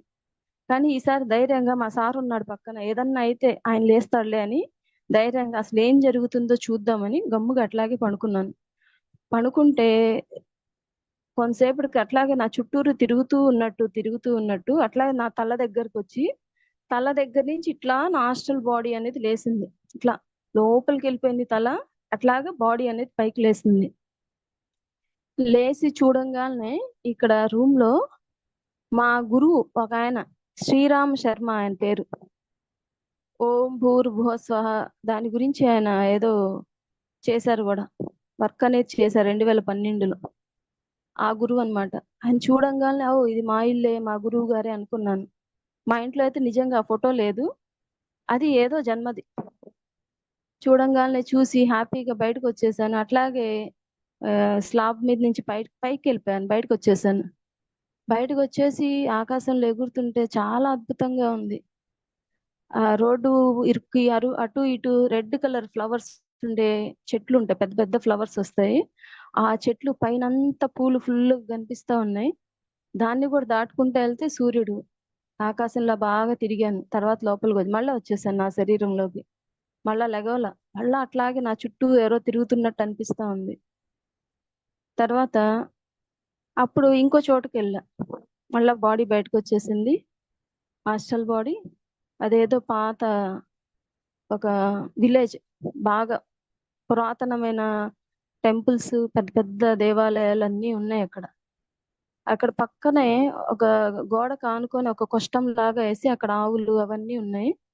నాకు లోపల నుంచి వాయిస్ వినిపిస్తా ఉంది, ఏంది ఇక్కడ వాడిని, ఆ అమ్మాయిని, పాపని వాడి దగ్గర వదిలిపెట్టొచ్చాను, వాడు ఏం చేస్తున్నాడో ఏమో అంటే వాయిస్. అంటే నేనే మాట్లాడుతున్నానో ఏమో అవన్నీ నాకు తెలీదు. అక్కడికి వెళ్ళి చూస్తే అన్ని ఆవులు ఉన్నాయి, చూస్తే పాప ఆడుకుంటా ఉంది. ఇంకొకటి దగ్గర వదిలిపెట్టొచ్చాను అన్నవాడు కూడా చిన్న బాబు, వాళ్ళిద్దరు హ్యాపీగా ఆడుకుంటా ఉన్నారు. మళ్ళా వచ్చి నా బాడీలోకి వచ్చేసా. అంటే ఇదొక జన్మ అయ్యుండొచ్చు అనుకున్నా. దాని తర్వాత మళ్ళీ అట్లాగే తిరుగుతా ఉంటే అప్పుడు నేను నా లోపల ఒక క్వశ్చన్ వేసా, మాస్టర్స్ ఇక్కడ నా చుట్టూ ఎవరో ఉన్నారు అర్థమవుతుంది, మిమ్మల్ని నేను చూడాలనుకుంటున్నాను అనే క్వశ్చన్ వేసుకున్నా. అది నా లోపల నుంచి వచ్చింది, అది నేను బయట మాట్లాడింది కూడా కాదు. ఆ క్వశ్చన్ వేసుకున్నా మనసులోనే, నాకేం కనిపించలా. కొంతసేపు ఆగి, సరే మీ పేరన్నా రాసి నాకు చూపించండి, నేను అర్థం చేసుకుంటానని అడిగా. అప్పుడు కూడా లేదు. కొంతసేపు ఆగి ఒక స్వీట్ వాయిస్, ఆ వాయిస్ ని నేను ఎక్కడా వినలా, అంత అద్భుతంగా ఉంది. ఒక లేడీ వాయిస్, ఆడజన్మ అద్భుతమైనది, అమూల్యమైనది అనే ఒక మెసేజ్ అనేది వచ్చింది. దాని తర్వాత కూడా ఇంకా ఉంది. నేను ఈ వాయిస్ దగ్గర ఆగిపోయా, ఏంది అసలు ఇంత స్వీట్ వాయిస్, ఆడజన్మ అద్భుతమైనది అమూల్యమైనదా, ఏంది అసలు ఇంత వాయిస్ స్వీట్ గా ఉంది, అసలు ఆ మాట్లాడింది ఎవరు అని అక్కడ ఆగిపోయాను. ఇంకా తర్వాత మెసేజ్ వచ్చింది, అది తీసుకోలే, అక్కడితో అయిపోయింది. ఇంకా అక్కడ ఆనందంతో ఆ వాయిస్ కోసమని లేచి కూర్చున్నా అనమాట. అసలు ఎంత అద్భుతంగా ఉంది ఈ వాయిస్ అనేసి. అంటే అక్కడ నేనేదో వర్క్ ఉందేమో, పిల్లల గురించో లేకపోతే అసలు దేని గురించి, స్త్రీల గురించో ఏం వర్క్ ఉందో అది అయితే మెసేజ్ తీసుకోలేకపోయాను. ఇట్లాంటివి చాలా మెసేజెస్ అయితే నేను తీసుకున్నాను. ఆ ఓకే, ఇట్లా ఈ విధంగా అయితే నేను ఈ ప్రత్యక్ష జ్ఞానం, పరోక్ష జ్ఞానం, ఈ 3 టాబ్లెట్స్ లో ఉండే ఈ దీని వల్ల నేనైతే కంప్లీట్ గా మార్పు చెందడం అనేది జరిగింది. ఓకే మాస్టర్స్, అయితే thank you. Manja madam, Neelima madam. చెప్పండి, ఇంకా టైం ఉంది కదా, ఇంకా అరగంట ఉంది. మేడం ఇంకా 30 మినిట్స్ ఉంది మేడం, ఇంకా 30 మినిట్స్ ఉంది. ఓహో, 8:30 దాకనా? 8 దాకనా? ఇటు వరకు మీ కౌన్సిలింగ్ లో అనుభవాలు కానీ ఇంకా అసలు ప్రాజెక్ట్ లోకి వచ్చిన తర్వాత చెప్తాను సార్, అవైతే చెప్తాను. నేను ఇప్పుడు దాకా మీరు ఇప్పుడు దాకా మీ యొక్క ఏది ఎట్లా మార్చుకున్నారు? ప్రత్యక్ష జ్ఞానం, పరోక్ష జ్ఞానం వండర్ఫుల్, పరస్పర సంబంధాలు వండర్ఫుల్, ట్రాఫిక్ సిగ్నల్ అనేది వండర్ఫుల్, 3 పాయింట్లు బాగున్నాయి. హాస్టల్ ట్రావెల్ కూడా తటస్థంగా ఉండడం, హాస్టల్ ట్రావెల్ కూడా వండర్ఫుల్ గా ఉంది, వర్క్ బానే ఉంది. తర్వాత ఇంట్లో వాళ్ళని అతిమోహంగా అనేది పాయింట్లన్నీ బానే ఉన్నాయి.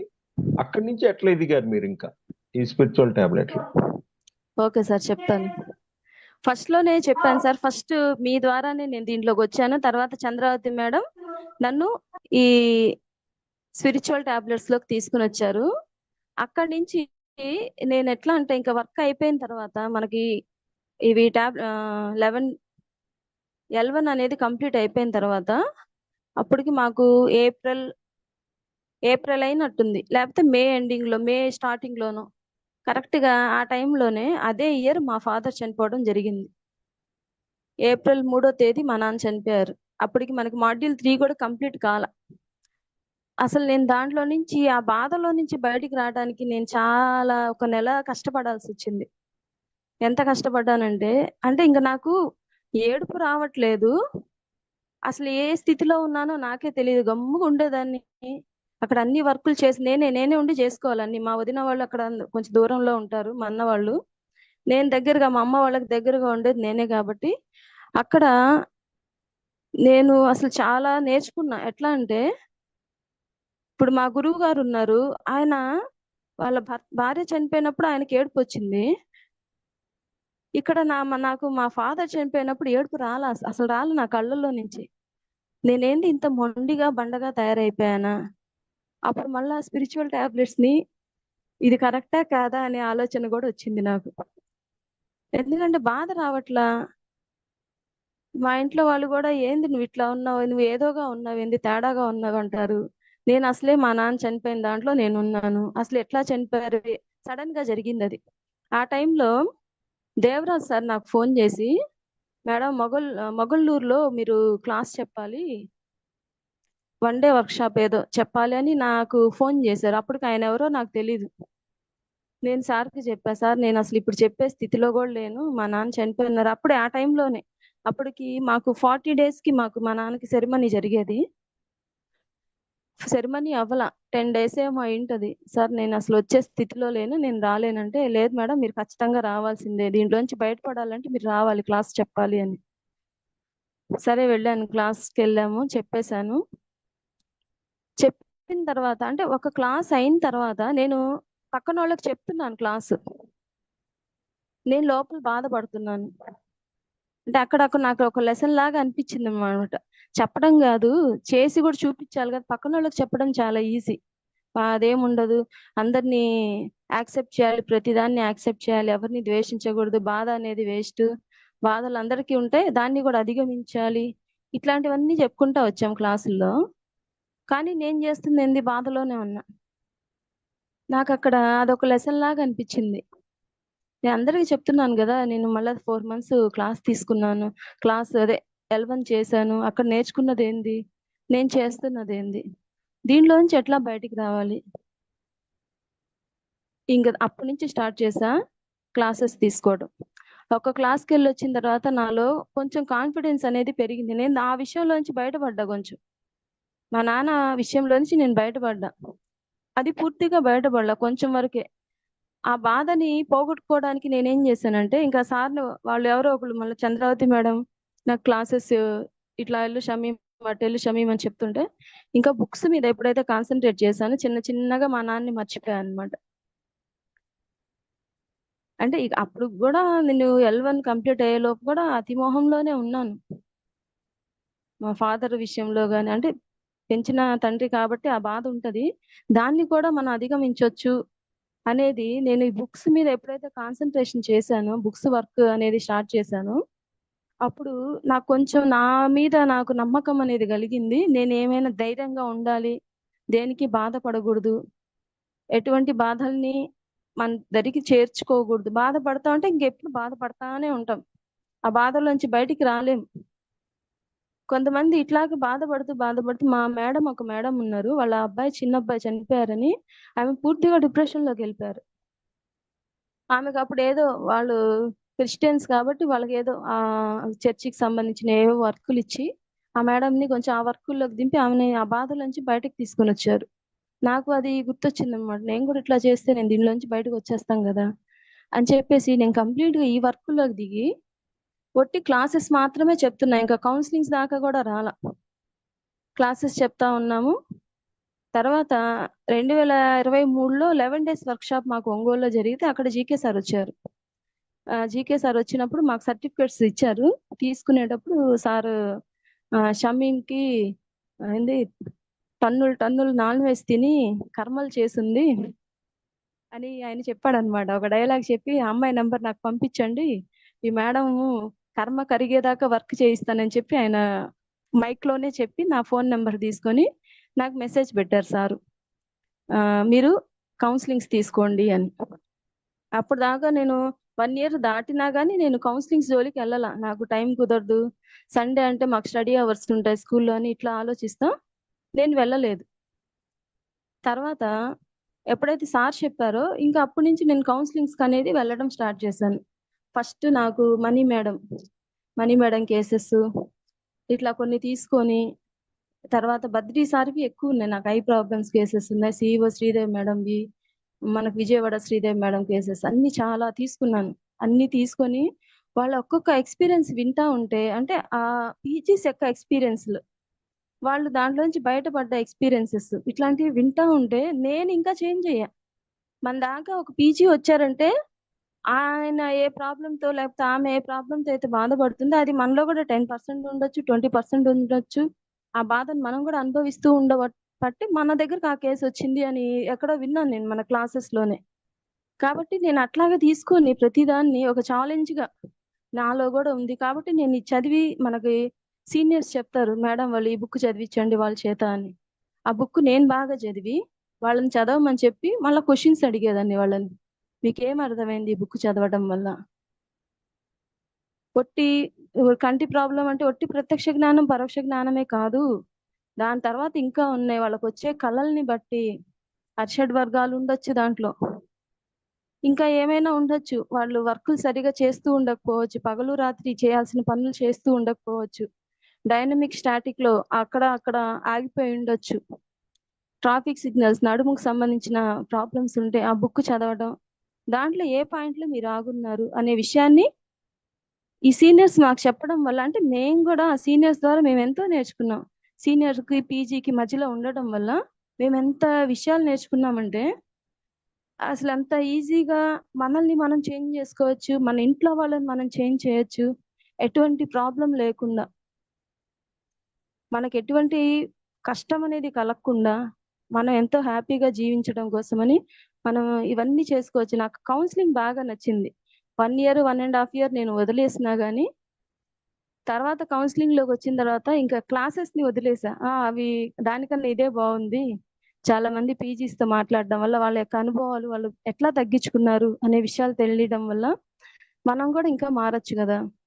బద్రీ సార్ కేసులోనే ఇంకో మేడం అయితే ఆమెకి శరీరం అంతా బొబ్బలుగా ఉంటే ఆమె మెడిటేషన్ చేస్తూ అఖండ ధ్యానం చేయడం వల్ల ఆ మేడంకి ఆ బొబ్బలన్నీ తగ్గిపోయినాయి 1 dayలోనే. అట్లాంటి ఎక్స్పీరియన్సెస్ నేను క్లాసెస్కి వెళ్ళినప్పుడు చెప్తా ఉంటాను. అట్లాంటి వాళ్ళు రాగానే వాళ్ళని ఆచార సాంగత్యానికి పంపించడం, ఇట్లా నాకు అసలు చాలా ఆనందం అనేది దీంట్లో కలిగింది కౌన్సిలింగ్స్ ద్వారా. దాని తర్వాత నాకు వర్క్ లేనిది ఇవి మెంటర్ గా చేశాను నేను. తర్వాత ఈ సంవత్సరం కోఆర్డినేటర్ గా చేశాను. ఈ కోఆర్డినేటర్ గా చేసేటప్పుడు అంటే కోఆర్డినేట్ ఎట్లా చేయాలి, ఒక పై స్థాయిలో ఉన్నప్పుడు కింద వాళ్ళని ఎట్లా చూసుకోవాలి, ఎట్లా కోఆర్డినేట్ చేయాలి అనే విషయాన్ని, అంటే నేనేం పెద్ద పై స్థాయిలో లేను కానీ నాకు ఆ స్థానం ఇచ్చారు కాబట్టి అందరిని ఎట్లా కలుపుకుంటా రావాలి అనే విషయాన్ని నేను ఇక్కడ నేర్చుకున్నాను. మెంటర్ గా ఉన్నప్పుడు కూడా నా పార్టిసిపెంట్స్ ఉన్నారు, ఆ 5గురిని ఎట్లా కోఆర్డినేట్ చేయాలి, అందరినీ ఒక దారిలోకి తీసుకురావచ్చి మనం క్లాసెస్ చెప్పుకోవడం. కానీ ఇక్కడ కూడా మాకు నేను మెంటర్ గా చేసేటప్పుడు దేవరాజ్ సార్ ఒక గ్రూప్ ని క్రియేట్ చేసి మా ప్రకాశం డిస్టిక్, బాపట్ల, నెల్లూరు జిల్లా వాళ్ళందరినీ కలిపి ఒక గ్రూప్ క్రియేట్ చేశారనమాట దేవరాజ్ సార్. అక్కడ ఈ మెంటర్స్ ని క్లాసెస్ చెప్పమని చెప్పేవాళ్ళు. అట్లా సార్ కూడా నాకు చాలా హెల్ప్ఫుల్ అయ్యారు దేవరాజ్ సార్. నేను క్లాసెస్ చెప్పడానికి కానీ నేను కొంచెం డెవలప్ అవ్వడానికి కానీ. ఒంగోలులోకి వచ్చేసరికి చంద్రావతి మేడం వెళ్ళి క్లాసెస్ చెప్పు అని మేడం ద్వారా అసలు ప్రతి దాంట్లో కూడా నేర్చుకోవడమే. అంతకుముందు కొంచెం భయపడేదాన్ని, ఏం చేస్తానులే, వెళ్దామా వద్దా, వెళ్తే అంత దూరం వెళ్ళాలా, వెళ్తే వాళ్ళు వచ్చి తీసుకుని వెళ్తారా లేదా, ఇవన్నీ భయాలు ఉండేవి మైండ్ లో. ఫస్ట్ నెగిటివ్ ఫీలింగ్ వచ్చేది, వెళ్ళకుండా ఎట్లా ఎగ్గొట్టాలి అని ఆలోచించేదాన్ని. ఆలోచన అంతా ఇప్పుడు పూర్తిగా పోయి కంప్లీట్ గా ఎవరైనా పిలిస్తే వెళ్ళడం, కుదరదు అన్నప్పుడు మాత్రం ఖచ్చితంగా వెళ్ళలేను. నాకు స్టడీ అవర్స్ ఉన్నప్పుడు చాలా క్లాసెస్ ను కొన్ని వదులుకోవాల్సి వచ్చింది. నేను కౌన్సిలింగ్స్ ఉన్నప్పుడు, స్టడీ అవర్స్ ఉన్నప్పుడు ఇట్లాంటి కొన్ని వదులుకున్నాను నేను చాలా క్లాస్. అంటే కొంచెం దూరం వెళ్ళాల్సిన క్లాసెస్ ని, దగ్గరవి అంటే ఖచ్చితంగా నేను వెళ్ళిపోతా. దగ్గర క్లాసెస్, నాకు క్లాసెస్ స్టడీ అవర్స్ ఏం లేకపోతే, కౌన్సిలింగ్స్ ఏం లేకపోతే నేను క్లాసెస్ కి ఖచ్చితంగా వెళ్ళిపోయేదాన్ని అనమాట. ఎందుకంటే అక్కడికి వెళ్ళడం ద్వారా కూడా కొంతమంది ఇప్పుడు నా అనుభవాలు ఉన్నాయి, నేను ఈ 2 ప్రాబ్లమ్స్ తగ్గించుకున్నాను, ఎవరన్నా ఉన్నారేమో వాళ్ళు తగ్గించుకోవచ్చు కదా. అట్లా మన అనుభవాల్ని మనకి పత్రిజీ గారు చెప్తారు, అనుభవమే జ్ఞానం అని, అనుభవాలు పంచమని చెప్తారు. అట్లా నా అనుభవాన్ని పంచడానికి నేను ఎప్పుడు సిద్ధంగా ఉంటా. కొంతమందికి అది నచ్చకపోవచ్చు, ఎవరు ప్రాపంచికంగా బతికే వాళ్ళకి చూసి నవ్వుకుంటారా, ఇట్లా చేయగానే కళ్ళు మూసుకొని కూర్చోగానే అన్ని తగ్గిపోతాయా అది ఇదని. మా వాళ్ళే చెప్తుంటారు, సరే మీ ఇష్టం మీది, నా ఇష్టం నాది, నేను తగ్గించుకున్నాను, ఇప్పుడు మెడిసిన్ వాడట్లేదు దాని గురించి అని నేను అందరికి చెప్తా ఉంటాను. నీకేంది బాధ అని చెప్తా నేను మా బ్రదర్స్ ఎవరన్నా అడిగితే. అంటే సొంతంగా బయట వాళ్ళకి అది కూడా చెప్పలేములే, నీకేంది బాధ అని చెప్పలేము, సరే నా ఇష్టం ఇది, నేను వెళ్తున్నానని చెప్తాను. మా మేడం వాళ్ళు కూడా అంటారు, నువ్వు స్కూల్ని వదిలేస్తున్నావు, బయటకు తిరుగుతున్నావు అది ఇది అని చెప్తారు. ఆ పని మేడం, ఈ పని నేను క్లాసెస్ ఎగ్గొట్టి ఏం తిరగట్లేదు. మనకి స్టడీ అవర్స్ ఉన్నప్పుడు స్కూల్లో నేను ఎక్స్ట్రాగా ఉదయం మనకి 9కి స్కూల్ అయితే నేను 8కే స్కూల్కి వెళ్ళిపోతా. ఈవినింగ్ 4కి స్కూల్ అయిపోద్ది. నేను 5 దాకా అక్కడే ఉంటా. అక్కడ ఉండి వాళ్ళకి నేర్పించుకుంటాను ఆ సబ్జెక్ట్. కష్టపడతా, అక్కడ కష్టపడాల్సింది అక్కడ కష్టపడతానే ఉంటాను. ఆ కష్టము ఇంటికి వచ్చిన తర్వాత, అంటే ఈ మధ్య ఒక 3-4 మంత్స్ నుంచి కౌన్సిలింగ్స్ అవేం లేవు కాబట్టి ఆపేసాను. కాబట్టి ఇంటికి వచ్చిన తర్వాత, అంతకు ముందు అయితే ఇంటికి రాగానే ఎవరో ఒక పీజీ ఫోన్ చేసేవాళ్ళు, ఇంకా వాళ్ళతో మాట్లాడుకోవడం రాత్రి దాకా సరిపోయేది. అయినా అప్పుడు కష్టం అనిపించేది కాదు, ఎందుకంటే మనం చేసే వర్క్ విశ్వానికి చేస్తున్నట్టే, చాలా మందికి మన హెల్ప్ చేస్తున్నట్టే అన్నమాట. అక్కడ కష్టం అనేది లేదు. నన్ను నేను మార్చుకుంటా, అది నా కోసం చేసుకున్న నా వర్క్. అది కష్టపడడం ఇష్టపడడం ఏమీ లేదు, వర్క్ చేసుకుంటా పోతా. ఎక్కడా కూడా నేను ఇది చేయటం వల్ల నాకు ఇది వస్తుంది అనే ఆలోచన కూడా ఉండదు. చేయటం వరకే, అది ఏం రావాలో అది తీసుకుంటాను అంతే. ఇది ఇట్లా ఉంటే ఈ సమ్మర్లో నేను అరుణాచలం వెళ్ళాను. నాకు థైరాయిడ్ కూడా ఉంది, అది కంట్రోల్లో ఉండేది. కొంచెం ఎక్కువైందని కొన్ని క్లాసెస్ తగ్గించుకున్నాను నేను, వర్క్ ఎక్కువైపోయింది అని చెప్పేసి. అరుణాచలం వెళ్ళినప్పుడు ఒక ఎక్స్పీరియన్స్ అయితే, ఇది స్పిరిచువల్ టాబ్లెట్స్ కి సంబంధించింది కాదు, మామూలుగా చెప్తున్నాను. అక్కడ కంప్లీట్ గా ఓంకార ధ్యానం చేయించారు మా చేత 9 గంటలు. ఉదయం 3 నుంచి 6 గంటల దాకా ఒక షిఫ్ట్, 9 నుంచి 12 దాకా ఒక షిఫ్ట్, మళ్ళీ 3 నుంచి 6 దాకా ఒక షిఫ్ట్. కంప్లీట్ ఓంకారం చెప్పడం. ఇది చేస్తుంటే నాకు మన స్పిరిచువల్ టాబ్లెట్స్ లో థైరాయిడ్ వాళ్ళకి సంగీతం నేర్చుకోండి, వేమన పద్యాలు పాడండి, శ్లోకాలు నేర్చుకోండి అని చెప్పారు. అదే సేమ్ ఇది. నేను అది నాకు చెప్పారు, కానీ ఇంట్లో పాడుతా ఉంటే అందరు ఎక్కిరిస్తా ఉన్నారు, నీకు వేళ పాల లేదా, పాడుకుంటా తిరుగుతూ ఉంటావు, పిచ్చిదాని వ్యాధి ఇదని చెప్పి. వాళ్ళ కోసం నేను ఆపేసుకున్నా, అది ఎక్కువ చేసుకున్నా. దీనికి వెళ్ళిన తర్వాత అక్కడ ఎవరున్నారు, ఇంకా ఓంకారం మామూలుగా చేయాల. ఒక్క ఓంకారం నేను 22 సెకండ్లు 25 సెకండ్లు చేశా.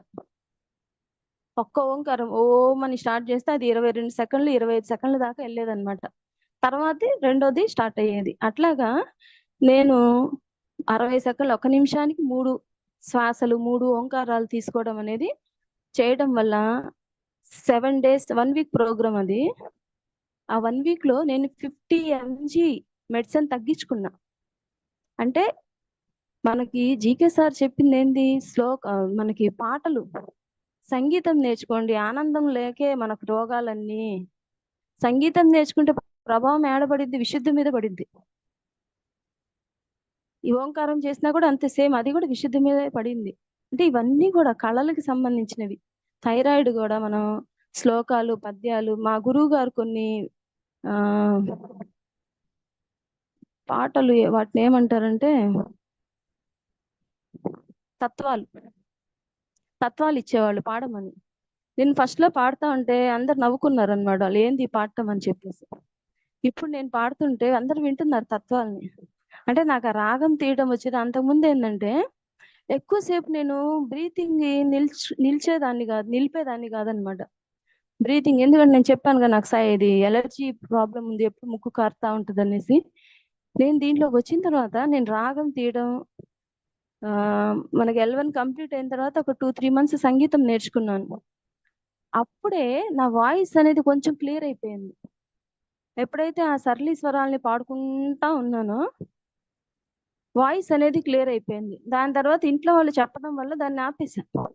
మళ్ళీ ఇప్పుడు ఈ సమ్మర్ లో ఓంకారం ఎప్పుడైతే స్టార్ట్ చేశానో మళ్ళీ నా వాయిస్ అనేది మంచిగా క్లియర్ అయిపోయింది అనమాట. మనకి అది చేయలేని వాళ్ళు ఇది కూడా చేయొచ్చు, అదొక ఆప్షన్ అని నాకు అనిపించింది అనమాట. తర్వాత భగవద్గీత శ్లోకాలు నేను మా స్కూల్లో పిల్లలకి నేను భగవద్గీత శ్లోకాలు నేర్పిస్తా, వేమన్ పద్యాలు నేర్పిస్తా ఉంటాను అనమాట. పాడటం ఫస్ట్ మామూలుగా నేర్పిస్తాను, దాని తర్వాత పాడడం లాగా, పాట ఎట్లా పాడతామో కొంచెం అట్లా నేను వాళ్ళకి, మేమందరం ఆడుకుంటా పాడుకుంటా ఉంటాం అనమాట. ఆ గ్రౌండ్ లో ఒక గేమ్ లాగా కూర్చొని పిల్లలకి నేర్పించడం, దాన్ని పాటలాగా, నువ్వు ఒకలాగా పాడరా, నువ్వు ఒకలాగా పాడు, నీ ఇష్టం, ఎవరైనా తర్వాత నేను పాడతాను అని చెప్పేసి ఒక గేమ్ లాగా కండక్ట్ చేసుకొని వాడికి పద్యం నేర్పించేస్తాం ముందే. శ్లోకం నేర్పించేస్తాను, నువ్వు నీ ఇష్టం వచ్చినట్టు పాడు, ఎట్లా ఎవరిది బాగుందో అది ఫాలో అవుదామని చెప్పేసి ఇట్లా పిల్లలకి కూడా మేము ఇవన్నీ గేమ్స్ లాగా కండక్ట్ చేసి వాళ్ళలో ఉండే వాళ్ళకి తెలియకుండా ఉండే వాటిని కూడా మేము క్లియర్ చేయడానికి నా ఆలోచన అయితే అదే అనమాట. పిల్లల దగ్గర కూడా స్కూల్లో పిల్లలు వాళ్ళు మంచిగా ఎదగాలి, వాళ్ళు ఎటువంటి భయము బెరుకు లేకుండా ఆత్మ స్థాయిలో వాళ్ళు ఎదగాలి అనేది నా కోరిక. మా పిల్లలకి కూడా అంతే, మా ఇంట్లో పిల్లలకి కూడా. మాకు ఇంట్లో ట్యూషన్ ఉంది, మా పిల్లలకి ఆల్రెడీ శ్లోకాలు నేర్పించున్నాం. వీళ్ళ డ్యూటీ ఏంటంటే వాళ్ళకి నేర్పించడం. వాటికి అంటే ట్యూషన్కి వచ్చిన పిల్లలకి మేము ఫ్రీగా ఈ శ్లోకాలు వేమన పద్యాలు నేర్పిస్తే వాళ్ళకి బాగుంటది కదా, మైండ్ బాగుంటది.